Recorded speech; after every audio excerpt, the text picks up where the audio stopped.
Señor, gracias porque tenemos tu palabra y el día de hoy la oportunidad de venir delante de ti. Queremos rogarte que nos hables, que en tu misericordia tú nos permitas oír con claridad tu voz, que sea para tu gloria, en el nombre de Jesús. Amén.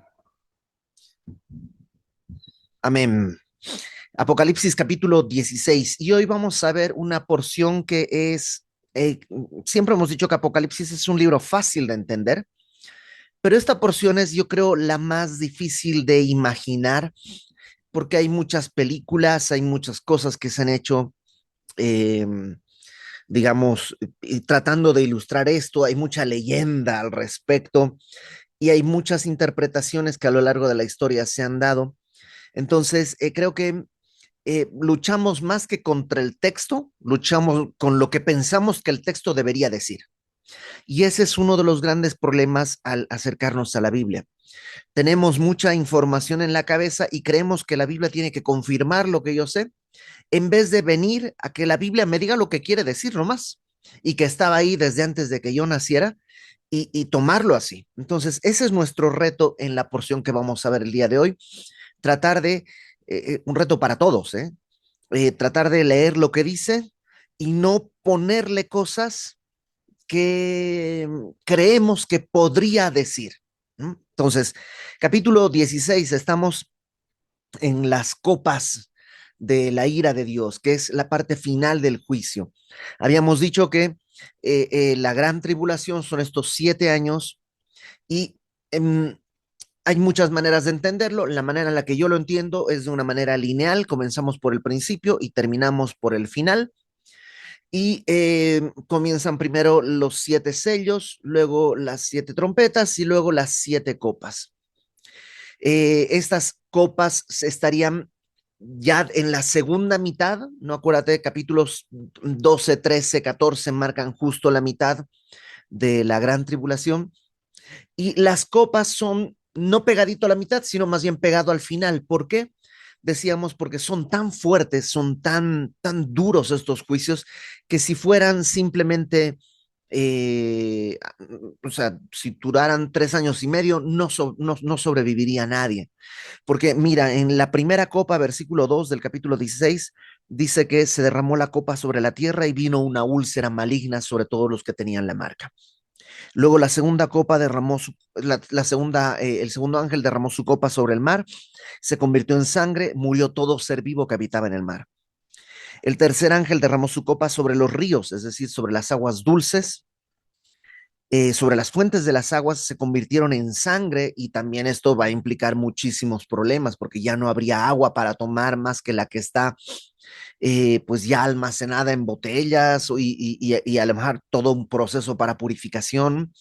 Luego el cuarto ángel, verso 8, su copa la derramó sobre el sol y hay una especie de llamarada, digamos, del sol que quema a todos los que están en la tierra con quemaduras, y aquí no hay bloqueador posible, ¿no? Son quemaduras terribles. Y luego el sexto ángel, que es lo que vamos a ver perdón, el quinto ángel derramó su copa sobre el trono de la bestia y vino unas tinieblas, que no es solo oscuridad, son unas tinieblas raras porque dice que duelen, que se mordían la lengua de dolor, y termina diciendo, no se arrepintieron de sus obras, al final del verso 11.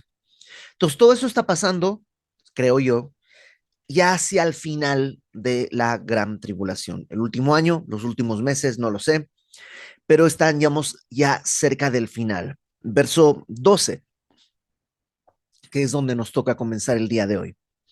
El sexto ángel derramó su copa sobre el gran río Éufrates, y el agua de este se secó para que estuviese preparado el camino a los reyes del oriente. Literalmente, los reyes del oriente son los reyes del sol naciente, así dice, de donde sale el sol. Entonces, ¿qué está pasando? Este ángel derrama su copa sobre el río Éufrates, que el río Éufrates es un río muy grande, es un río muy largo, y por lo tanto, pues es un río que lleva mucho caudal. No sé el día de hoy, la verdad, no he revisado si no ha habido alteración, pero es un río muy largo, de mucho caudal, y por tanto, se utiliza mucho para irrigar mucha cantidad de tierra. Y, y hay cosas importantes que han pasado en el río Éufrates. De alguna manera, eh, la Biblia indica que el jardín del Edén, donde vivía Adán y Eva en principio, estaba por el río Éufrates, realmente. O sea que si voy al río Éufrates, ¿puedo encontrar el jardín del Edén? No. ¿Por qué? No sé. No está ahí. Algunas personas dicen que estaba ahí, pero la corrupción del mundo alcanzó al jardín del Edén y entonces pues ya se arruinó. Otros dicen que cuando Dios expulsa a Adán y a Eva del jardín de Edén, hace una especie de, y suena medio a ciencia ficción, porque casi es, hace un cambio de dimensiones, ¿no?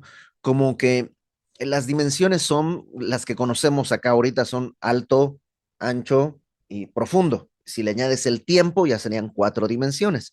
Entonces, un objeto puede estar en este punto, pero puede estar en este punto más arriba o más abajo.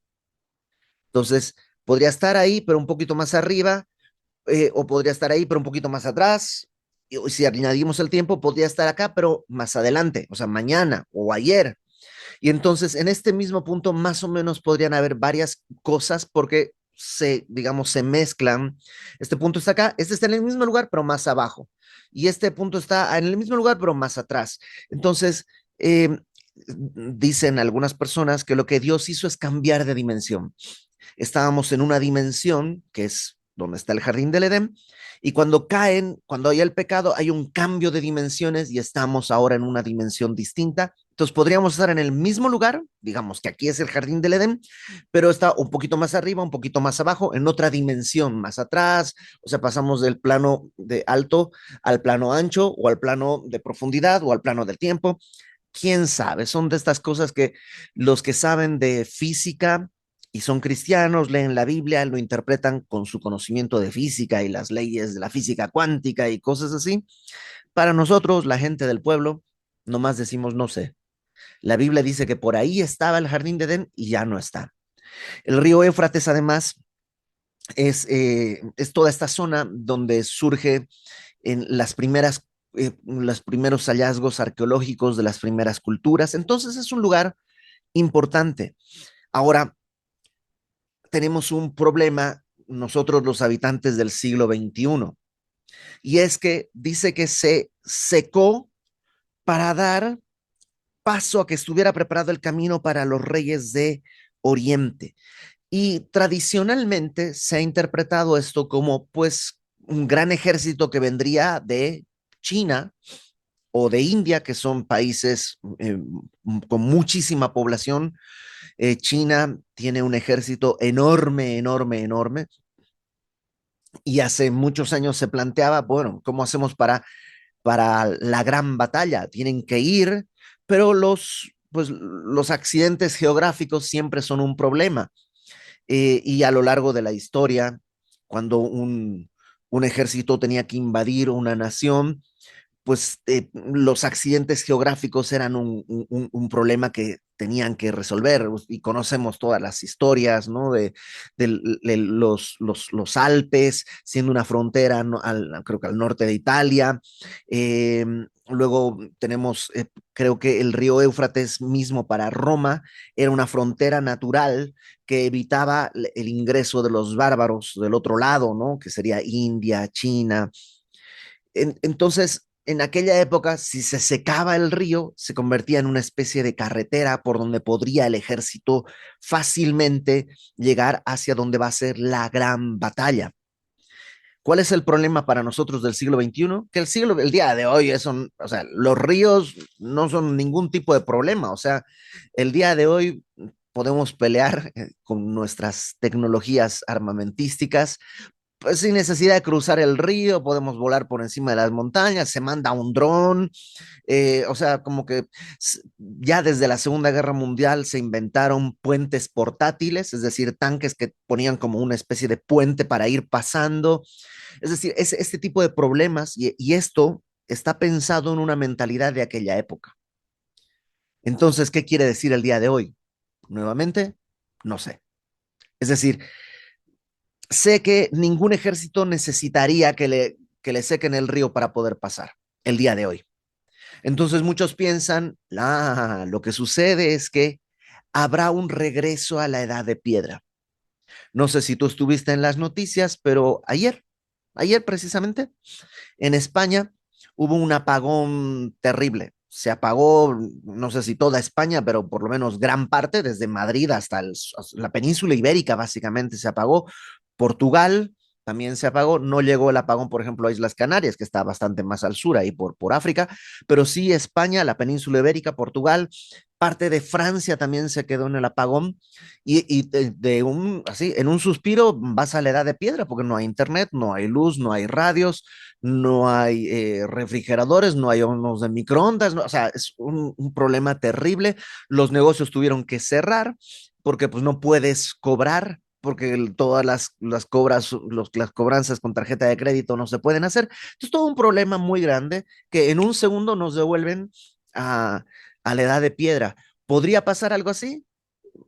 Pues sí, otra vez, todo lo que te imagines podría pasar. La Biblia no nos está diciendo, solo nos está marcando que este ángel, al derramar su copa, lo que produce es que se dan las condiciones para que se reúnan los ejércitos para la gran batalla, ¿no? Que es lo que vamos a leer al momento.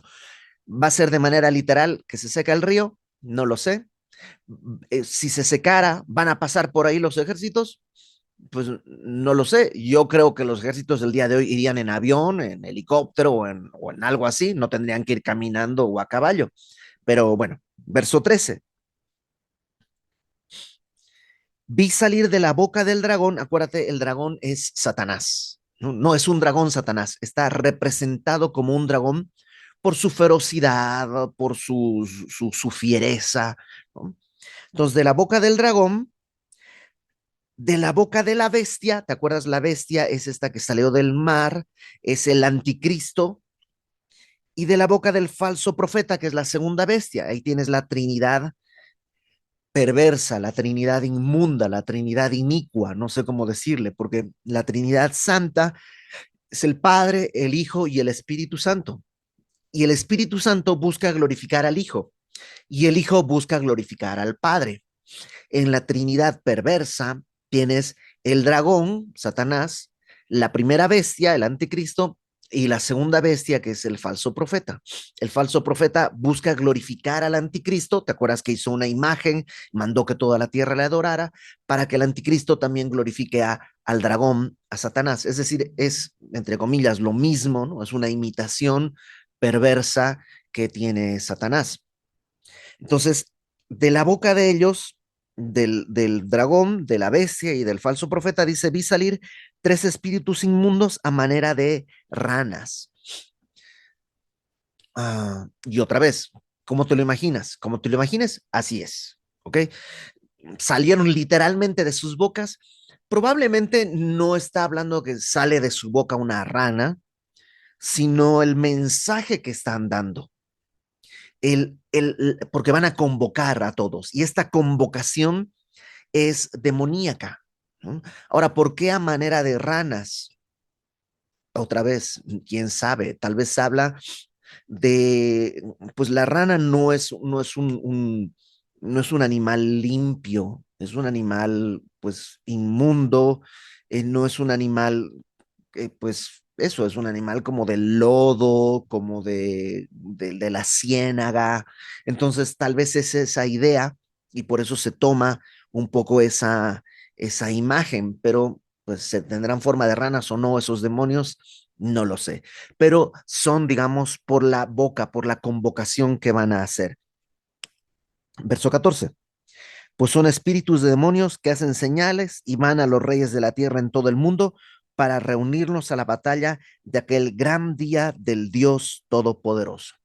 Estos demonios van a todos los reyes de la tierra y los van a llamar, los van a convocar a la gran batalla, la batalla del gran día del Dios Todopoderoso. Ojo con esto, el día del Dios Todopoderoso está bajo el control del Dios Todopoderoso. Tanto el dragón como el anticristo y el falso profeta piensan que ellos están en control, vamos a convocarlos a todos, pero en realidad es Dios mismo quien tiene el control, es Dios quien está permitiendo todo esto. Y lo vamos a ver en un momentito, como en realidad es Él quien está, es Dios quien está convocando a todos para reunirnos a esta gran batalla, la batalla del gran día del Dios Todopoderoso. Es como si estos espíritus de ranas van, como, tal vez como es el discurso, a los reyes de la tierra y eh, voy a hacer algo que no hacemos normalmente, pero tiene un propósito. Me voy a brincar el verso 15, luego lo vemos, pero bríncate al versículo 16 para poder continuar la idea. Y los reunió.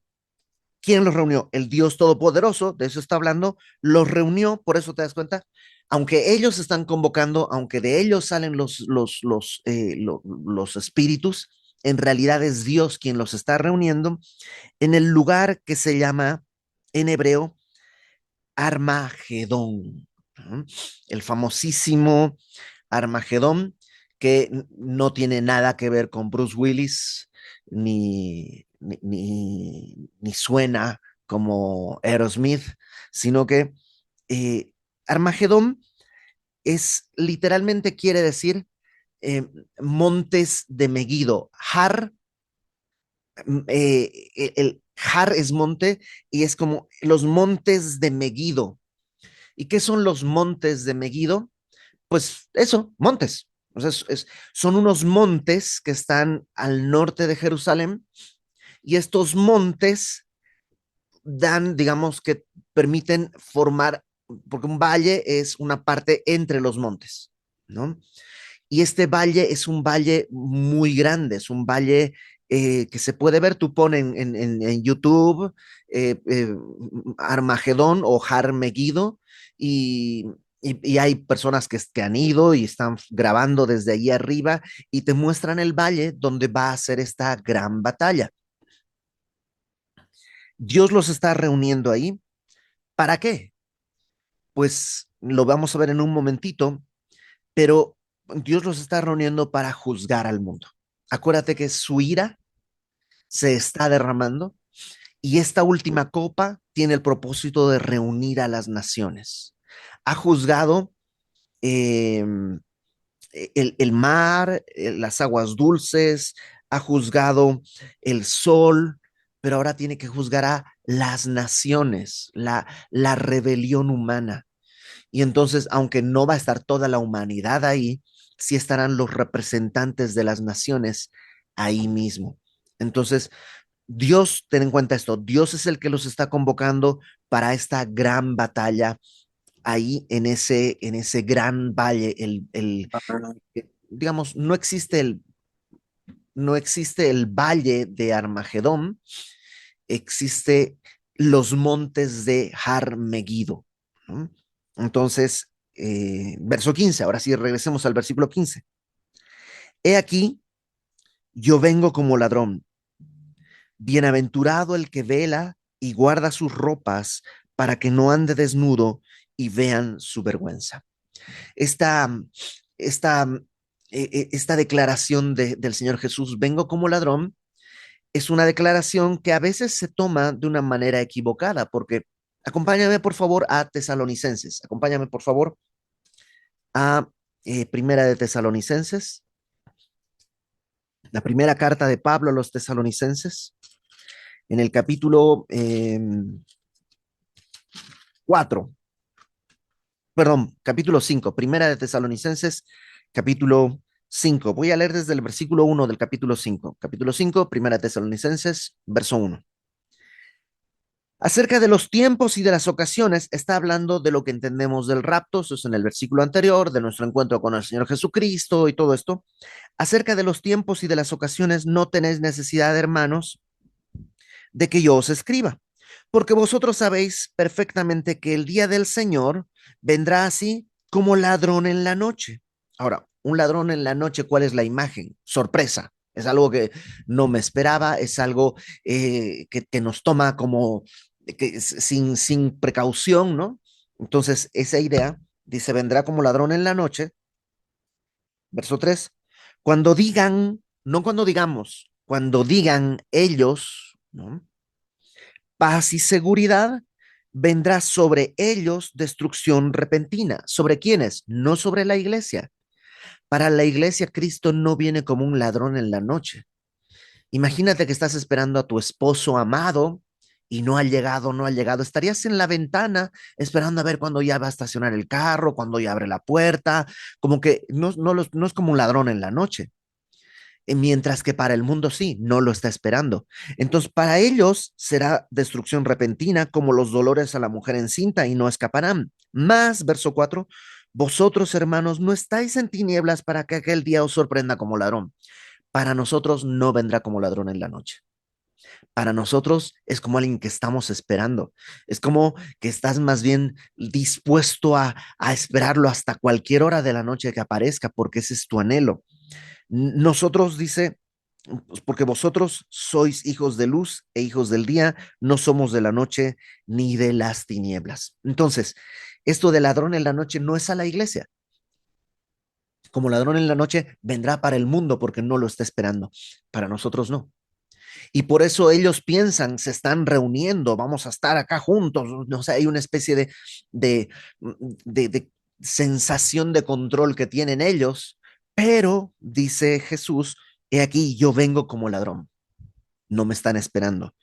Cuando Él venga como ladrón, bienaventurado el que vela y guarda sus ropas para que no ande desnudo y vean su vergüenza.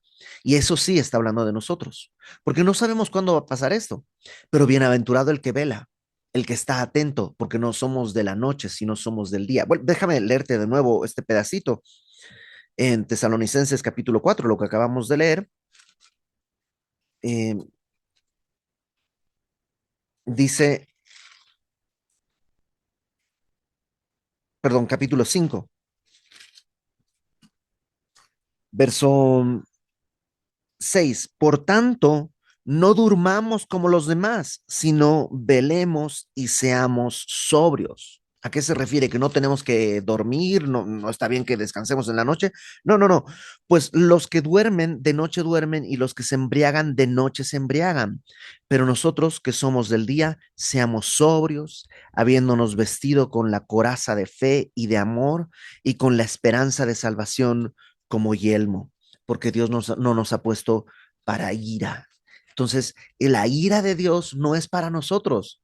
La ira de Dios es para los que le han rechazado.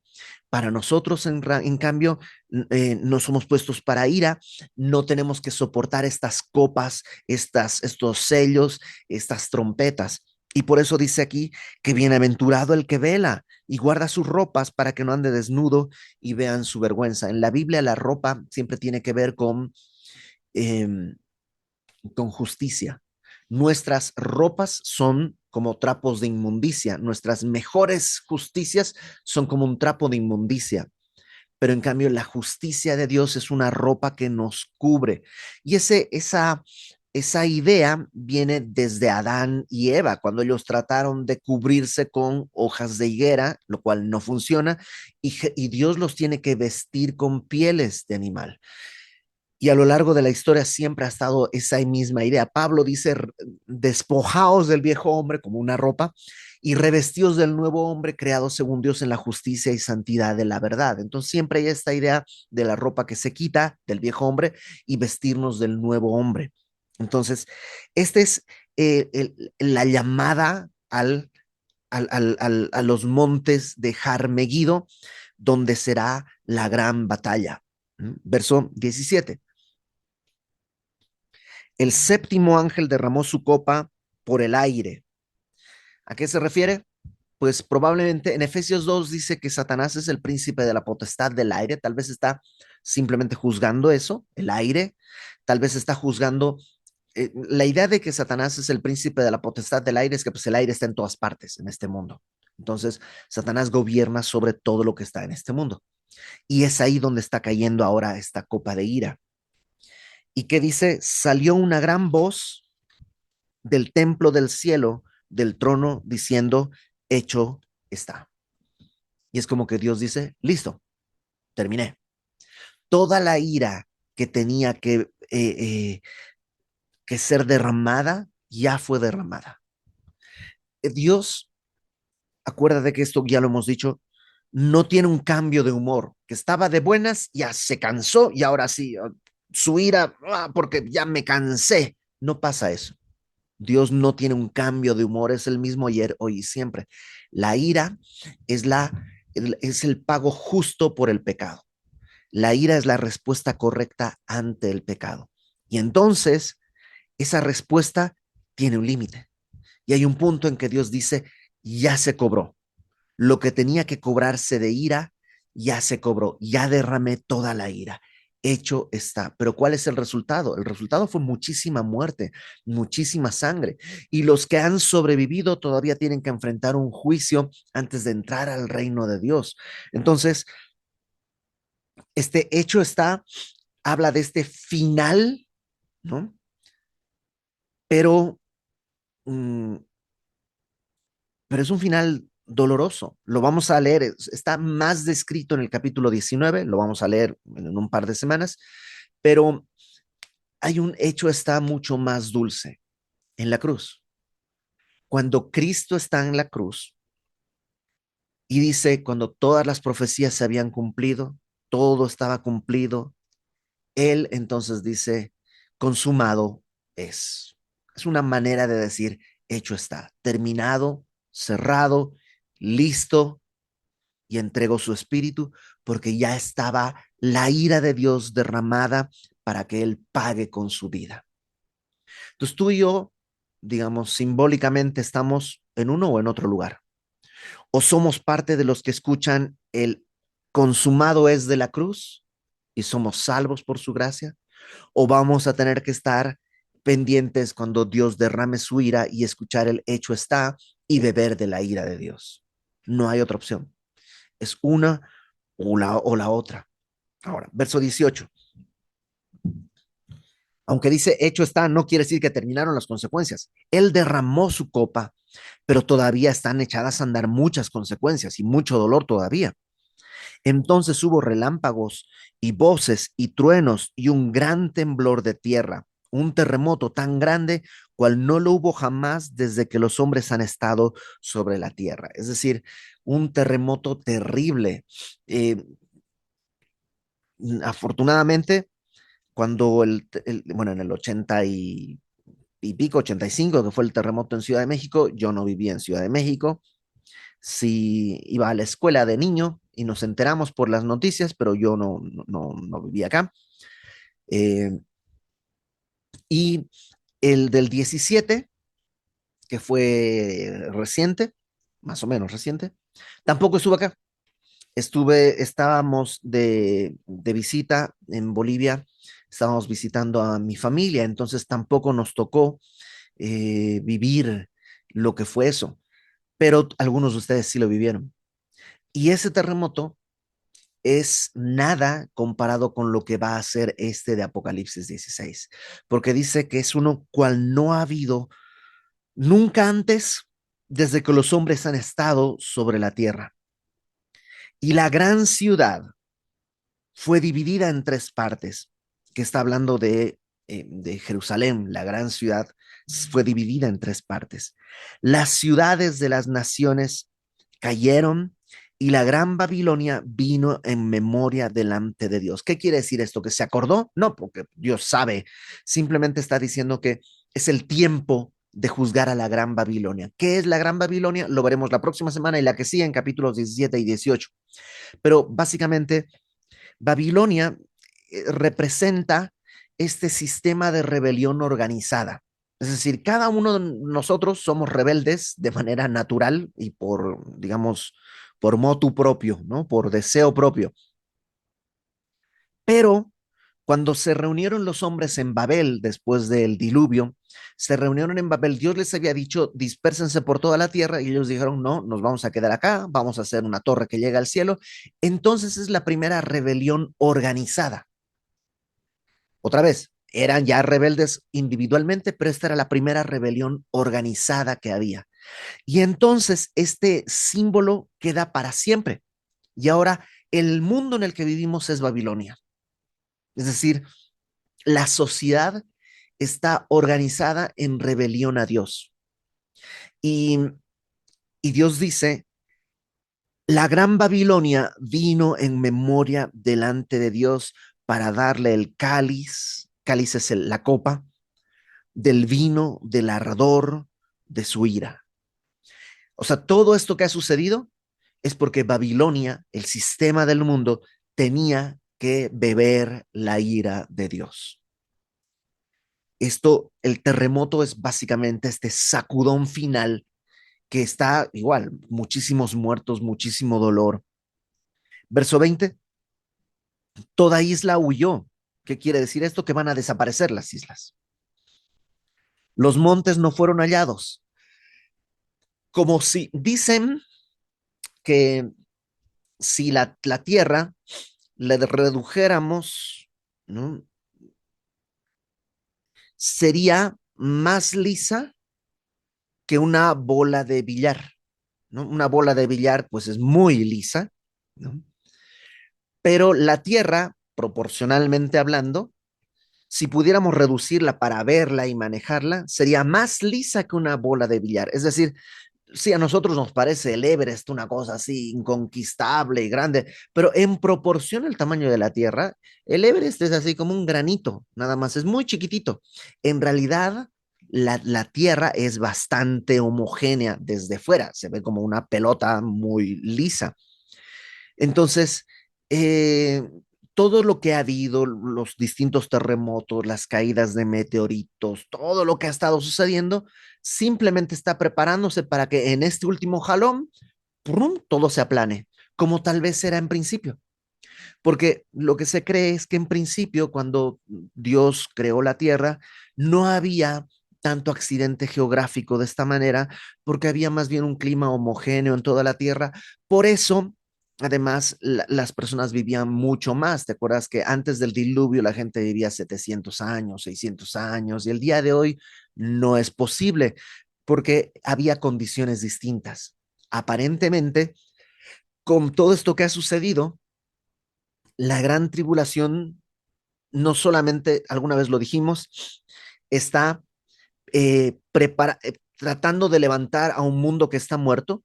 Son el esfuerzo de Dios porque el mundo vea, se arrepienta. Un mundo que está muerto tiene que ser levantado, pero también un pueblo que está dormido tiene que ser despertado. El pueblo judío tiene que ser despertado y el mundo tiene que ser preparado para el milenio. Entonces, toda esta gran tribulación tiene tres propósitos: levantar a un mundo que está muerto, despertar a un pueblo que está dormido y preparar la tierra para el milenio.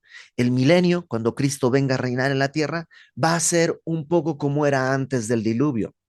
En Isaías lo estudiamos, cómo la gente va a vivir muchos años y la gente dirá, ¿cuántos años tenía? 100 años tenía cuando murió. 100 años, estaba jovencito, sí, estaba empezando a vivir. Y eso tiene que haber algún cambio para que pueda ser posible. Puede ser esto y entonces toda isla huye, todos los montes desaparecen. Verso 21, y cayó del cielo sobre los hombres un enorme granizo, como del peso de un talento. El talento es una medida pues como de peso de la época y más o menos es 21 kilos. El talento griego era de 26 kilos, el talento romano de 32. Pues estás hablando de un granizo extremadamente grande, ¿no? No importa si te cae 32 o 26 kilos, de todos modos, que te rompe la cabeza, ¿no? O sea, no importa si es un talento griego o un talento romano lo que te atraviesa, rompe techos, casas, y eso es lo que va a estar cayendo.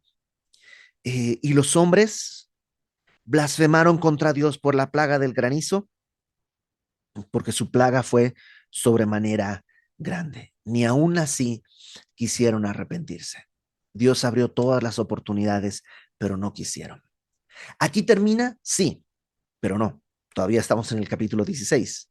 Es decir, aquí acaba la narración de lo que sería la gran tribulación. Capítulos 17 y 18 son una explicación que Dios no tendría por qué dar, pero de alguna manera uno podría preguntarse, Señor, ¿era necesario esto? Era necesario tanto dolor, era necesario tanta cosa. Y capítulos 17 y 18 nos explican cómo sí era necesario. ¿Qué es esta gran Babilonia? Capítulo 17 y 18. Cómo Dios ve el sistema en el que porque tú y yo nos movemos de acá y decimos, ah, mira, el mundo no está tan mal, tenemos internet, tenemos helado de chocolate y existen los duraznos, básicamente este es el paraíso, pero no vemos las cosas como Dios las está viendo. Capítulos 17 y 18 nos van a mostrar la perspectiva de Dios. ¿Por qué era tan terrible esto que tuvo que venir toda esta serie de juicios? Y el capítulo 19 es la continuación de la idea. Ahora que la ira de Dios fue derramada, Cristo regresa triunfante a tomar su reino. Ya no como vino la primera vez, que vino, dice, en relación al pecado, para pagar por nuestro pecado, ahora viene a reinar. Entonces, eh, número uno, aunque el mundo pueda pensar, nosotros nos vamos a reunir y vamos a pelear, en realidad Dios es el que permite que todo suceda. Aún el valle de Armagedón lo hizo Dios. Ellos lo van a usar para pelear, pero Él lo hizo. Nada escapa del control y de la mano del Señor. Entonces tenemos que confiar en lo que Dios está haciendo. Y no siempre es fácil. ¿Cómo hacemos para alimentar esa fe? Porque fe es confiar. ¿Cómo hacemos para confiar en Dios? Lee la palabra. Ahí vas a ver los ejemplos. Vas a estar a lo mejor batallando en no sé qué hacer con esto o con aquello y te toparás con hombres que a pesar de las circunstancias confiaron y tú dirás, claro, Dios es confiable. Todos necesitamos recordar a menudo este tipo de cosas. Permanece en la palabra. Número dos, eh, hay dos lugares en donde tú puedes estar formado. Puedes escuchar, consumado es o hecho está. Consumado es la cruz, pero la cruz es un terreno doloroso también, porque Jesús dijo, el que quiera ser mi discípulo, niéguese a sí mismo, tome su cruz y sígame. O puedes buscar el más fácil, aparentemente, lugar del mundo, pero vas a tener que vivir la ira de Dios. Y esta decisión nadie la puede tomar por ti. Es algo que tú y yo tenemos que decidir delante del Señor. Tú puedes fingir, sí, sí, sí, mis papás quieren que yo diga que soy cristiano, entonces voy a decirlo. Pero al Señor nadie lo engaña. El Señor está atento y está mirando todo. Un día, todo lo que tú y yo conocemos y que creemos que es firme va a desaparecer. Simplemente, en un terremoto Dios puede romper ciudades, deshacer todo y cambiar todo lo que tú y yo pensábamos que era firme. Lo único firme que tenemos es lo que Dios dice. Así que mejor nos aferramos a eso. Vamos a orar. Señor, gracias porque en tu, en tu misericordia nos permites escuchar estas advertencias antes de que sea el último tiempo, cuando todavía tenemos la oportunidad de, de arrepentirnos, de enmendar nuestro caminar delante de ti. Gracias porque aún eso es una muestra de tu misericordia hacia nosotros. Danos oídos para escucharte día con día y que resuene profundo en nuestra mente y en nuestro corazón tus palabras, consumado es, para que por esa causa tengamos una vida que te glorifique. En el nombre de Jesús. Amén.